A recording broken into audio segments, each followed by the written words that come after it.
ایمان پر فاطمہ یا الہی، ایمان پر فاطمہ یا الہی، ایمان پر فاطمہ یا الہی۔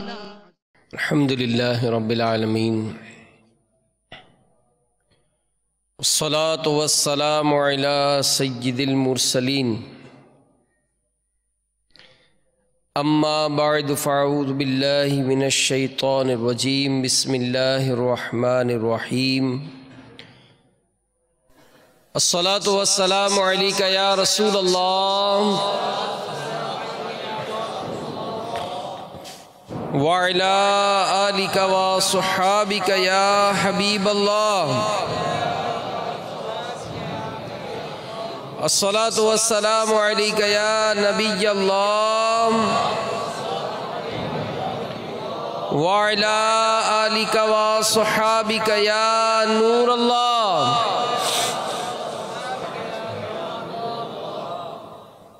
فرمان مصطفیٰ صلی اللہ تعالی علیہ وآلہ وسلم، نیت المؤمن خیر من عملہ، مسلمان کی نیت اس کے عمل سے بہتر ہے۔ اللہ کی رضا کے لیے اور ثواب بڑھانے کے لیے آئیے اچھی اچھی نیتیں کر لیتے ہیں کہ رضا الہی کے لیے، حصول ثواب کے لیے، علم دین حاصل کرنے کے لیے بیان میں شریک رہوں گا۔ مدنی چینل کے ناظرین بھی حسب حال اچھی اچھی نیتیں کر لیں کہ رضا الہی کے لیے، علم دین حاصل کرنے کے لیے بیان میں شرکت کروں گا، اور تعظیم علم دین کی خاطر جتنا ہو سکا دو زانوں بیٹھ کر خوب کان لگا کر توجہ کے ساتھ بیان سنوں گا۔ جو باتیں سنوں گا اسے یاد رکھوں گا، عمل کروں گا، دوسروں تک پہنچانے کی کوشش کروں گا۔ سرکار دو عالم نور مجسم، شاہ بنی آدم، رسول محتشم صلی اللہ تعالی علیہ وآلہ وسلم کا فرمان معظم ہے، جس نے دن اور رات میں میری طرف شوق و محبت کی وجہ سے تین مرتبہ درود پاک پڑھا۔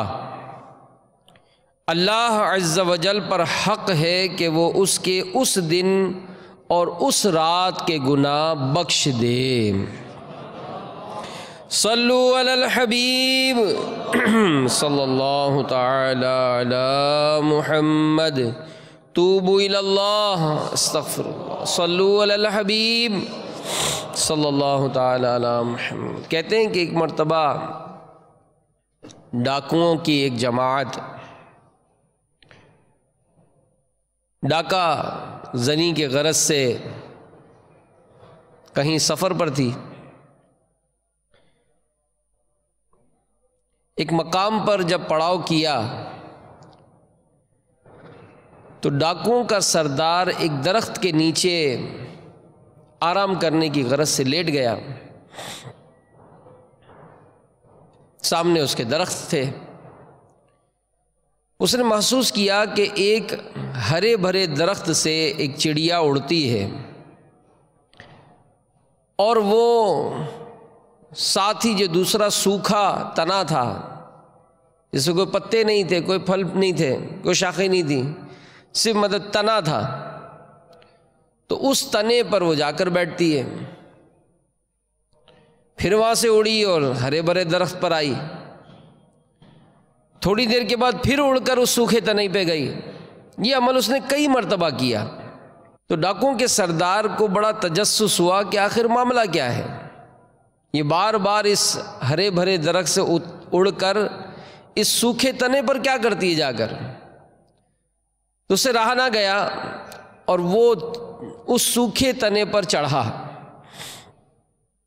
جب چڑھا تو اوپر جا کر اس نے جو منظر دیکھا وہ بڑا حیران کن تھا کہ ایک سانپ، اندھا سانپ، یہ اپنا منہ کھولے بالکل اس تنے کے ٹاپ پر، اوپر منہ کھولے بیٹھا ہے۔ وہ چڑیا ہرے بھرے درخت سے کچھ لے کر آتی اور آ کر اس سانپ کے منہ میں ڈال دیتی۔ اس ڈاکوؤں کے سردار کی آنکھوں سے آنسو جاری ہو گئے کہ ایک موذی جانور کے رزق کے لیے اللہ تبارک و تعالیٰ نے ایک چھوٹے سے پرندے کو مقرر کیا ہے، تو اپنے آپ سے مخاطب ہو کر کہنے لگا کہ اے انسان، تو کتنا لالچی ہے کہ تو مطلب اس طرح سے ظلم و ستم کیے ہوئے ہے اور اس طرح ڈاکہ زنی کر کے تو لوگوں کا مال چھینتا ہے، انہیں مار ڈالتا ہے، ان پر ظلم کرتا ہے۔ یہ منظر دیکھ کر وہ ڈاکو رونے لگا، ساتھی جمع ہو گئے کہ سردار کیا بات ہے؟ تو کہنے لگا کہ اس طرح کا منظر دیکھا، اپنے آپ پر بہت شرمندگی ہو رہی ہے کہ میں کیسا انسان ہوں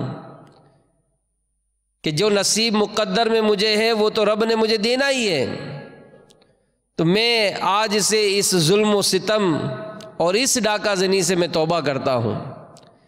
جب سردار نے آگے بڑھ کر توبہ کی تو اس کی جماعت میں جتنے لوگ تھے سب نے توبہ کی اور سب نیکی کے راستے پر چل پڑے۔ تو میرے میٹھے میٹھے پیارے پیارے اسلامی بھائیوں، مدنی چینل کے ناظرین، آج معاشرے میں اگر ہم نظر کرتے ہیں تو یہ بات بہت محسوس ہوتی ہے کہ انسان بہت لالچی ہو گیا ہے، اور لالچ کے سبب لوٹ مار، قتل و غارت گری، ملاوٹ، دھوکہ، خیانت، نہ جانے کیسے کیسے افعال آج وہ کرتا ہے، یہاں تک کہ وہ قتل و غارت گری سے بھی باز نہیں آتا۔ پیچھے اگر اس کے دیکھا جائے تو وہی ہوگا کہ اس کے سبب سے یا تو اس کو مال ملے گا یا کوئی منصب ملے گا۔ تو اس طرح کے مقاصد حاصل کرنے کے لیے انسان بہت کچھ افعال ایسے کر جاتا ہے جو بسا اوقات انسان کے یعنی دوسرے کے ذہن میں بھی نہیں آتی کہ کوئی انسان اتنا بھی آگے بڑھ سکتا ہے، اس طرح کا بھی اس کا ذہن ہو سکتا ہے، اس طرح کی بھی بربریت کر سکتا ہے۔ تو یہ لالچ جس کو آج معاشرے میں بہت ہی یہ جملہ ہم سنتے ہیں، اس کا کیا مطلب ہے اور اس کی کیسے پیدا ہوتی ہے، اس کے متعلق قرآن و حدیث میں ہم کو کیا ارشادات ہوئے، آئیے آپ کو کچھ باتیں عرض کرنے کی کوشش کرتا ہوں۔ یہ جو لالچ ہے اسے ہرس کہتے ہیں، ہرس، اس کی کیا تعریف ہے؟ علماء لکھتے ہیں کہ خواہشات کی زیادتی کے ارادے کا نام ہرس ہے۔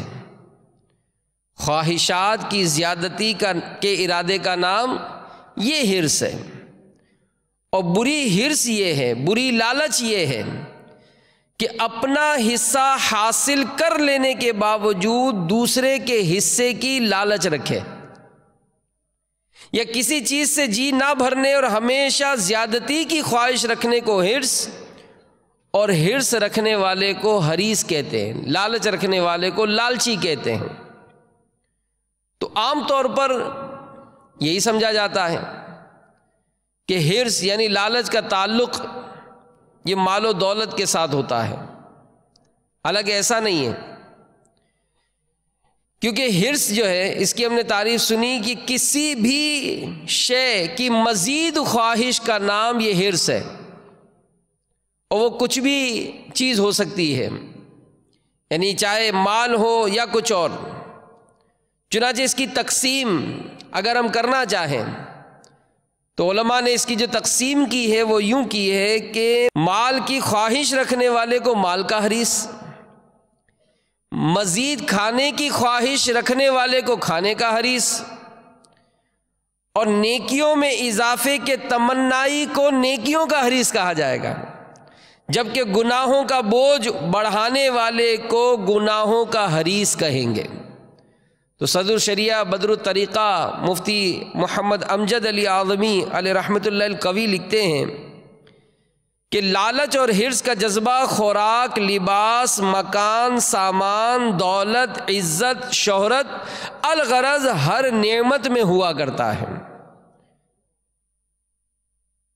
قرآن پاک میں اللہ تبارک و تعالی ارشاد فرماتا ہے وَلَتَجِدَنَّهُمْ أَحْرَصَ النَّاسِ عَلَى حَيَاةٍ وَمِنَ الَّذِينَ أَشْرَكُوا يَوَدُّ أَحَدُهُمْ لَوْ يُعَمَّرُ أَلْفَ سَنَةٍ وَمَا هُوَ بِمُزَحْزِحِهِ مِنَ الْعَذَابِ أَن يُعَمَّرَ وَاللَّهُ بَصِيرٌ بِمَا يَعْمَلُونَ۔ میرے آقا اعلیٰ حضرت امام اہل سنت ولی نعمت عظیم البرکت عظیم المرتبت عالم شریعت پیر طریقت باعث خیر و برکت الحافظ القاری شاہ امام احمد رضا خان علیہ رحمت الحنان اپنے شورۂ آفاق ترجمہ قرآن کنز الایمان شریف میں اس کا ترجمہ کچھ یوں کرتے ہیں، اور بے شک تم ضرور انہیں پاؤ گے کہ سب لوگوں سے زیادہ جینے کی ہوس رکھتے ہیں، اور مشرکوں سے ایک کو تمنا ہے کہ کہیں 1000 برس جیے، اور وہ اسے عذاب سے دور نہ کرے گا، اتنی عمر دیا جانا، اور اللہ ان کے پورے عمل دیکھ رہا ہے۔ تو صدر الافاضل حضرت علامہ مولانا سید محمد نعیم الدین مراد آبادی علیہ رحمۃ اللہ الہادی خزانہ العرفان شریف میں اس کے تحت لکھتے ہیں کہ مشرکین کا ایک گروہ مجوسی یہ آپس میں تحیت و سلام کے موقع پر کہتے ہیں کہ 1000 سال یعنی 1000 برس جیو۔ مطلب یہ کہ مجوسی مشرک 1000 برس جینے کی تمنا رکھتے ہیں، اور یہودی ان سے بڑھ گئے کہ انہیں حرص و زندگانی سب سے زیادہ ہے۔ تو بہرحال لالچ، اس کے متعلق احادیث مبارکہ میں کیا بیان ہوا، یعنی ابن آدم جو انسان ہے اس کی حرص کیا ہے، اس کی لالچ کیا ہے۔ میرے آقا مکی مدنی مصطفیٰ صلی اللہ علیہ وآلہ وسلم کا فرمان حقیقت نشان سنیے، جسے سیدنا انس بن مالک رضی اللہ تعالی عنہ نے روایت کیا کہ اگر ابن آدم کے پاس سونے کی 2 وادیاں بھی ہوں تب بھی یہ تیسری کی خواہش کرے گا، اور ابن آدم کا پیٹ قبر کی مٹی ہی بھر سکتی ہے۔ تو حرص، لالچ، اس کا حکم کیا ہے؟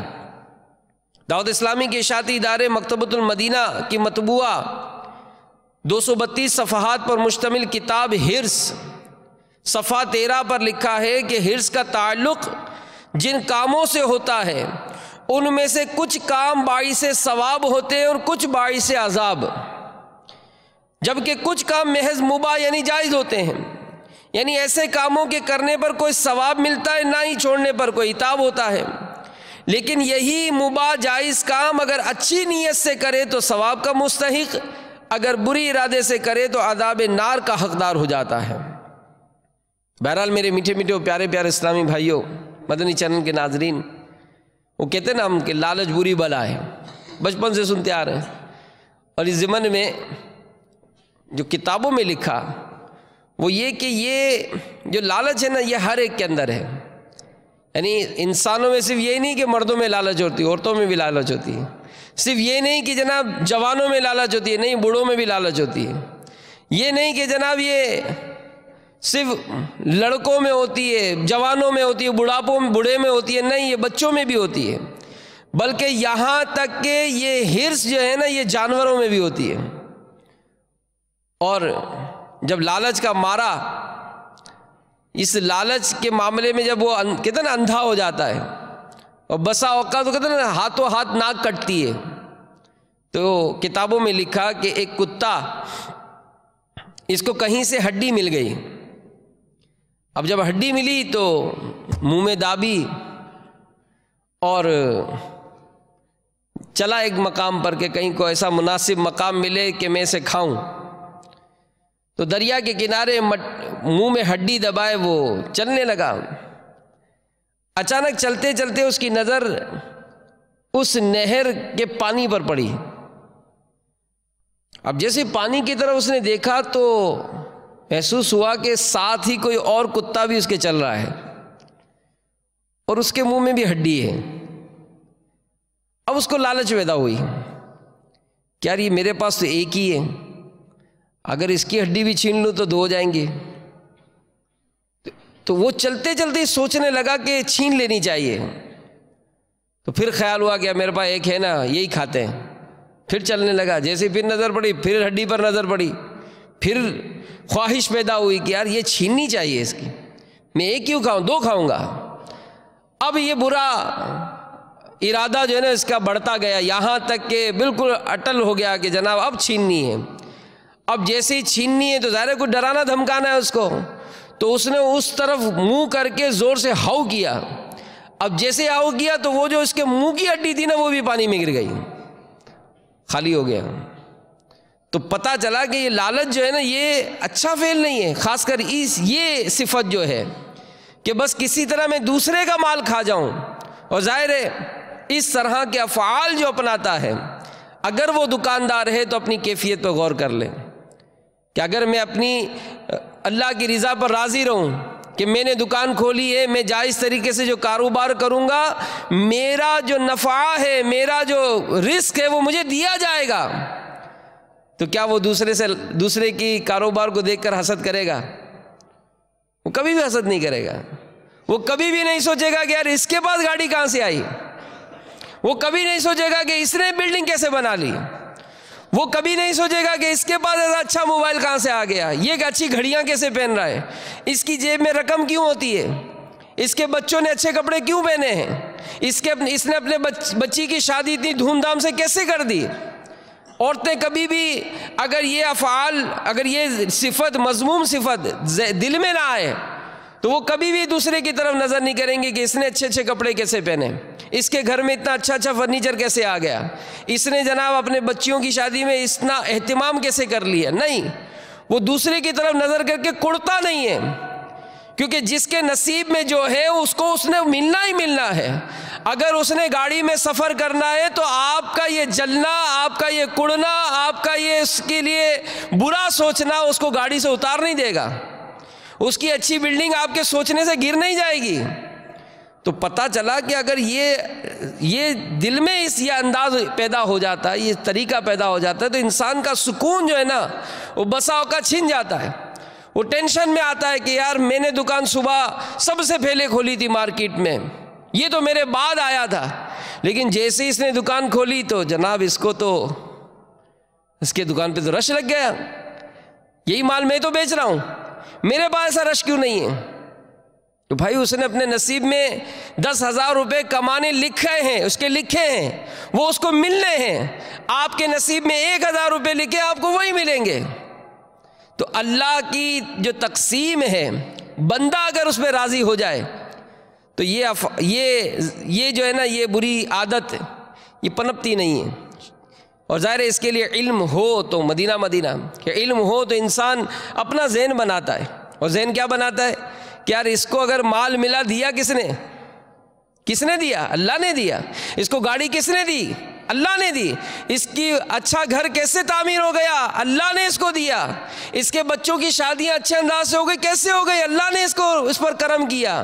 میں کون ہوتا ہوں اعتراض کرنے والا؟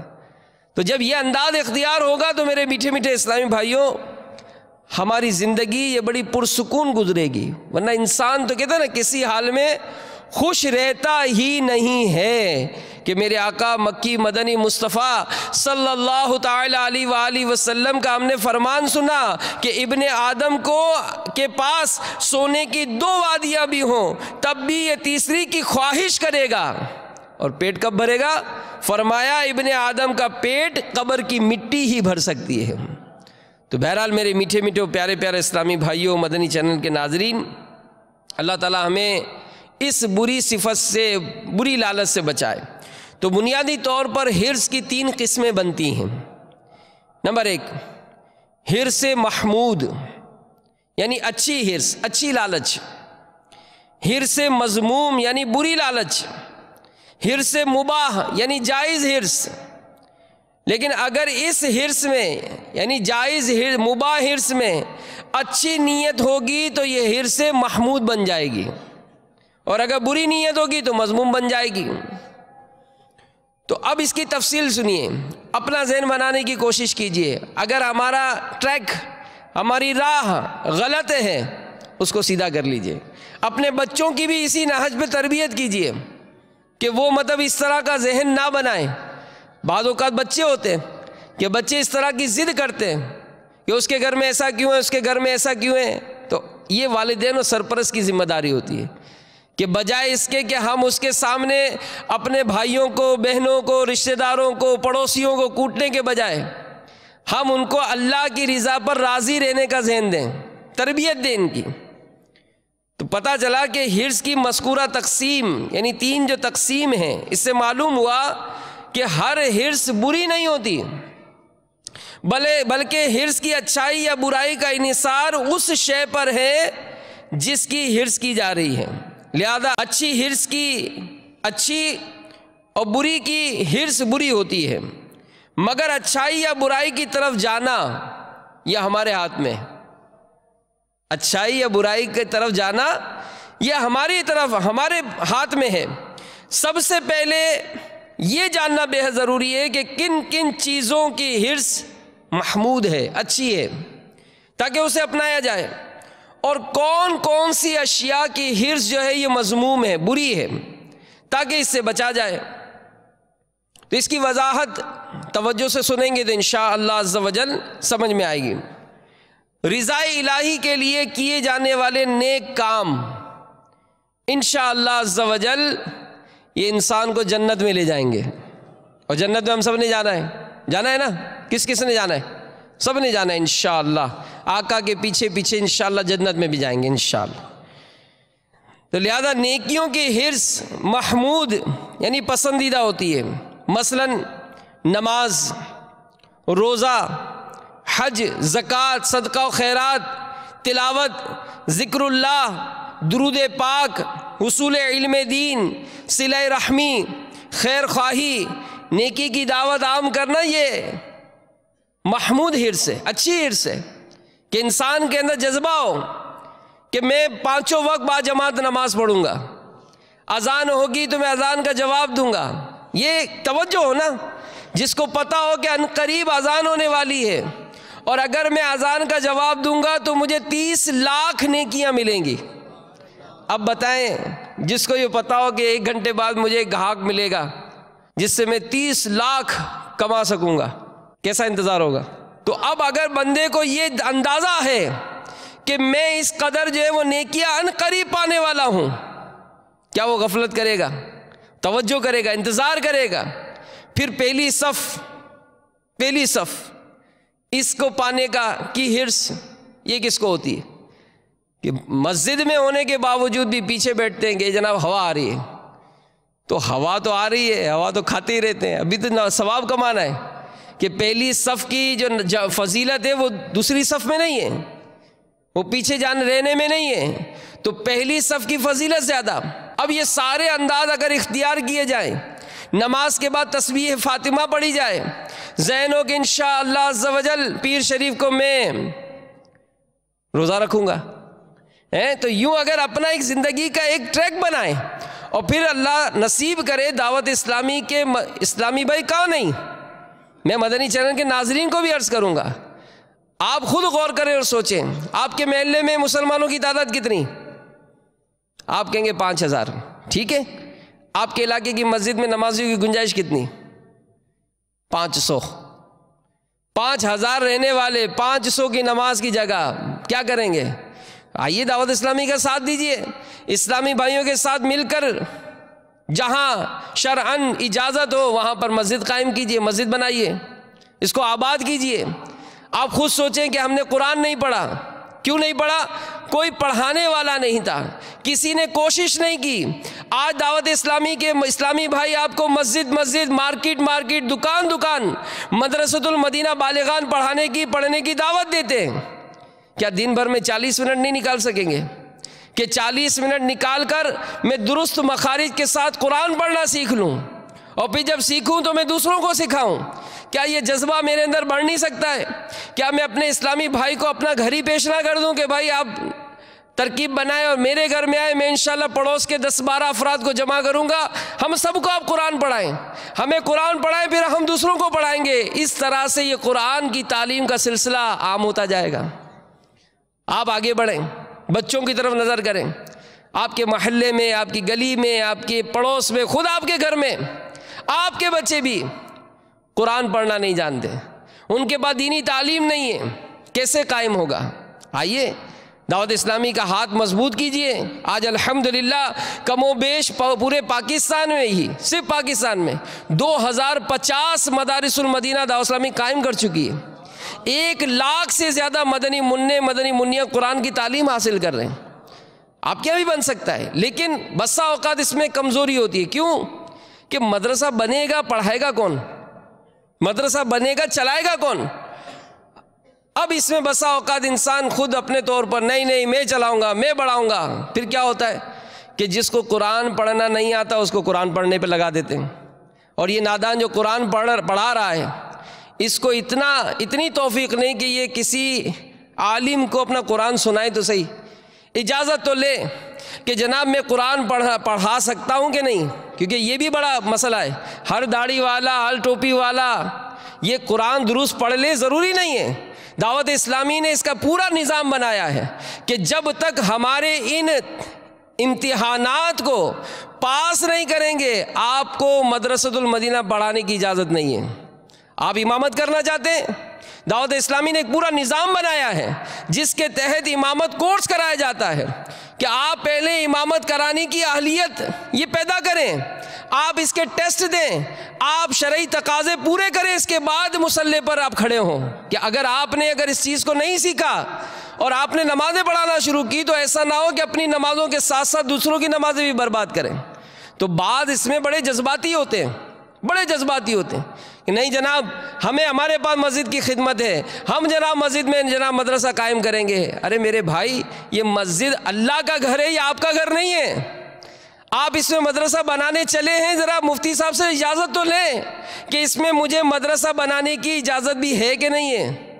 آپ کہیں گے یہ وضو خانہ بنائے، بس اس کو توڑیں اور اس کی جگہ یا مدرسہ بنائیں گے، یا نیچے وضو خانہ بنا دیں گے، اوپر مدرسہ بنا دیں گے۔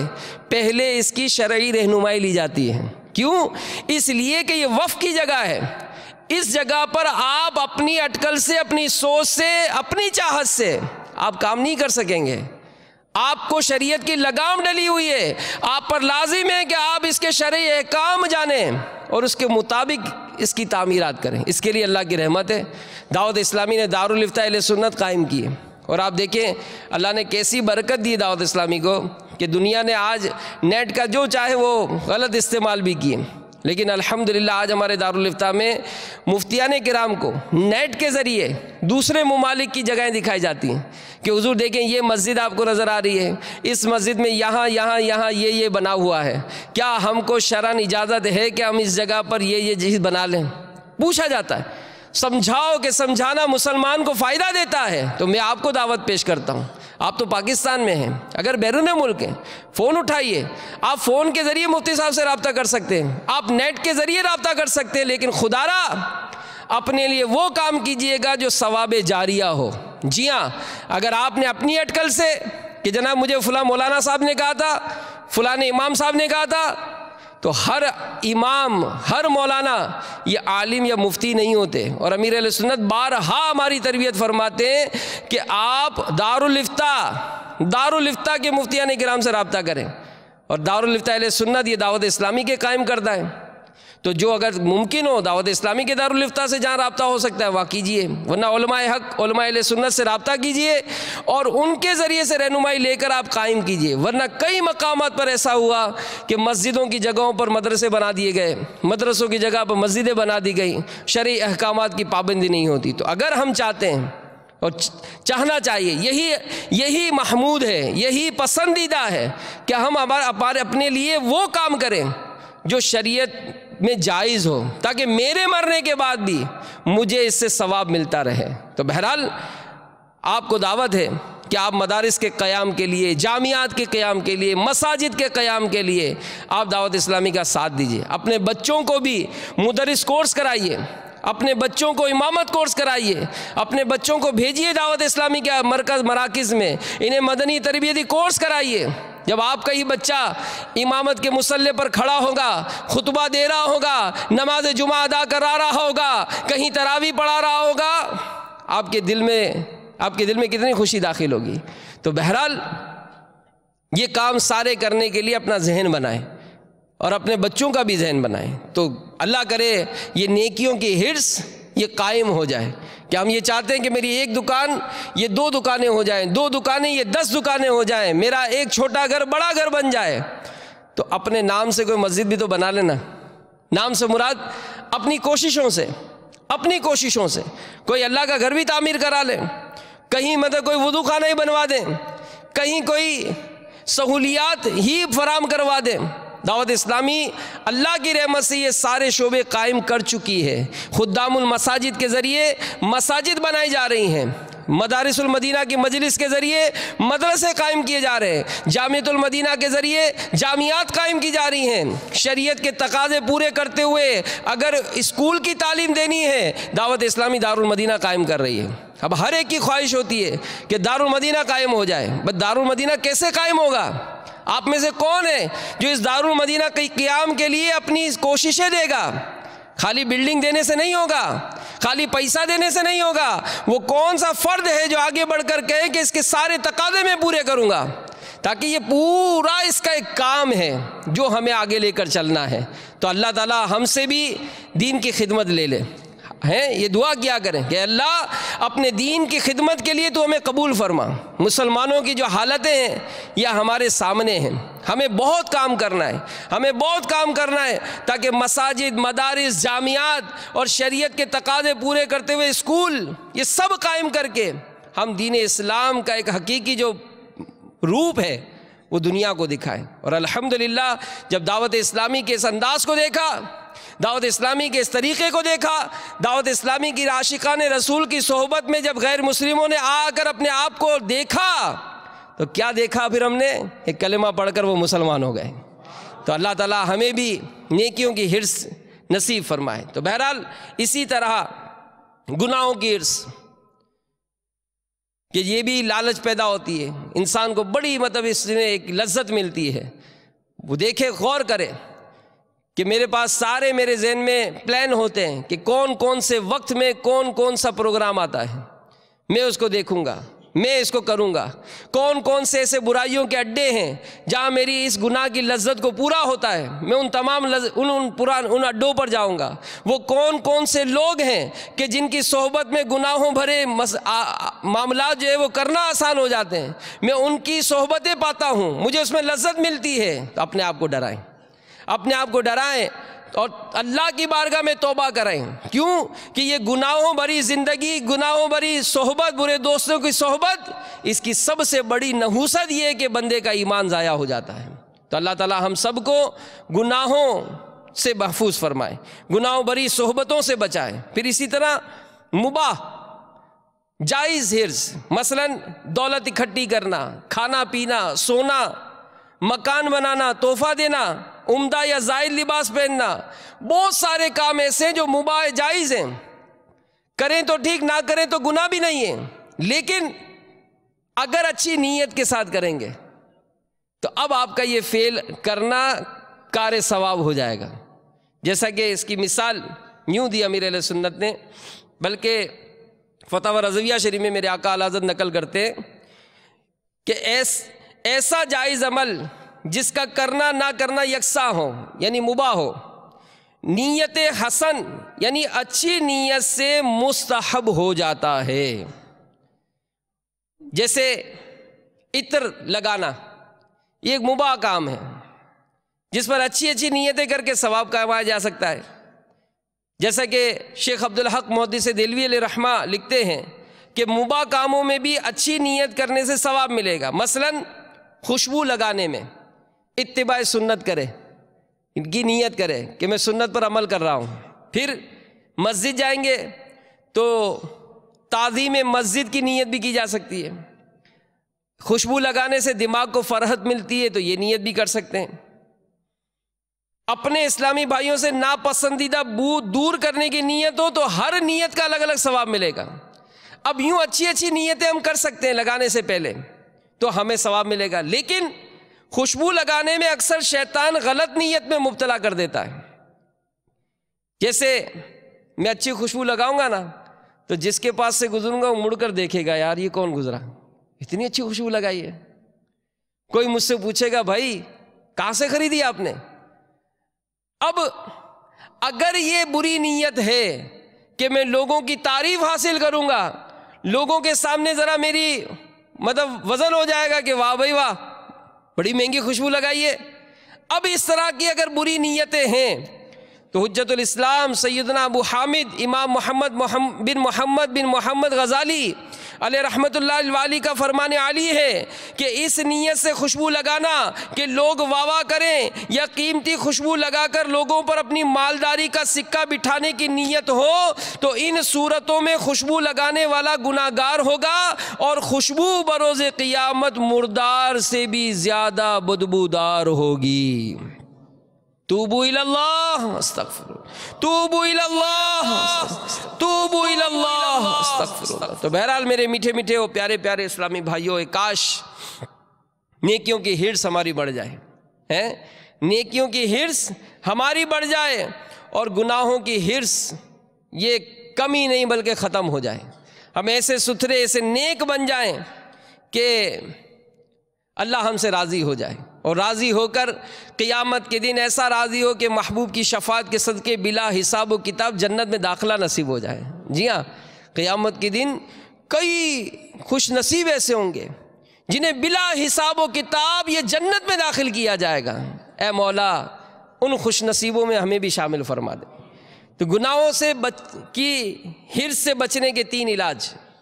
گناہوں کی پہچان کیجیے، جس گناہ کی طرف آپ کے قدم بڑھ رہے ہیں، شراب کی طرف قدم بڑھ رہے ہیں، جوئے کی طرف قدم بڑھ رہے ہیں، ملاوٹ کی طرف قدم بڑھ رہے ہیں، بے حیائی کے کام کی طرف قدم بڑھ رہے ہیں، برا دیکھنے کی طرف قدم بڑھ رہے ہیں، ہاتھ بڑھ رہے ہیں، ذہن بڑھ رہا ہے، تو سوچ لیجئے کہ اس کا عذاب جو ہوگا یہ برداشت نہیں ہوگا۔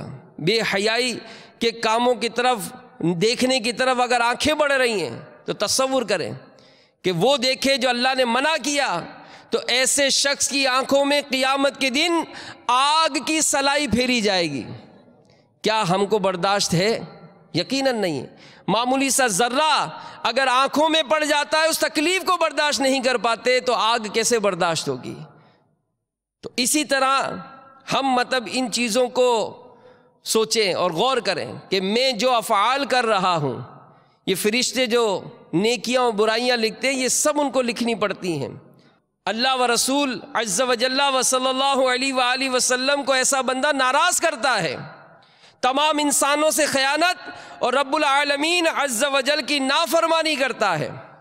یہ سوچ بنائیں کہ ایسا شخص مجھے نہیں بننا، مجھے اللہ تعالیٰ کا فرما بردار بننا ہے، اس کے پیارے محبوب صلی اللہ علیہ وآلہ وسلم کا اطاعت گزار بننا ہے، تاکہ یہ مجھ سے راضی ہو جائیں اور دنیا اور آخرت میں مجھے سرخری نصیب ہو جائے۔ پھر تیسری بات، برے خاتمے سے بے خوف نہ ہو، کہ گناہوں میں مبتلا رہنا، توبہ کی توفیق نصیب نہ ہونا بھی برے خاتمے کے اسباب میں سے ایک سبب ہے۔ آج بہت سنتے ہیں مدنی چینل کے مختلف سلسلوں میں، مدنی مذاکروں میں ہم بہت اس طرح کے واقعات معاملات سنتے ہیں، لیکن نیکیوں کی طرف دل مائل نہیں ہوتا۔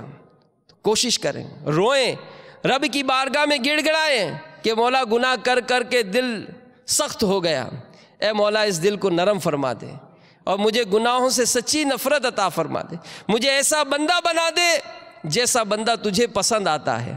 تو قبولیت کی گھڑیاں ہوتی ہیں، رات کو اٹھ کر دعا کریں، تہجد میں اٹھیں، مناجات کریں، گڑ گڑا کر دعا کریں، اور پھر دعوت اسلامی کے اجتماعات میں شرکت کی نیت کر لیں۔ اللہ تعالیٰ مجھے اور آپ کو عمل کی توفیق عطا فرمائے، آمین بجاہ النبی الامین صلی اللہ تعالیٰ علیہ وآلہ وسلم۔ ایمان پر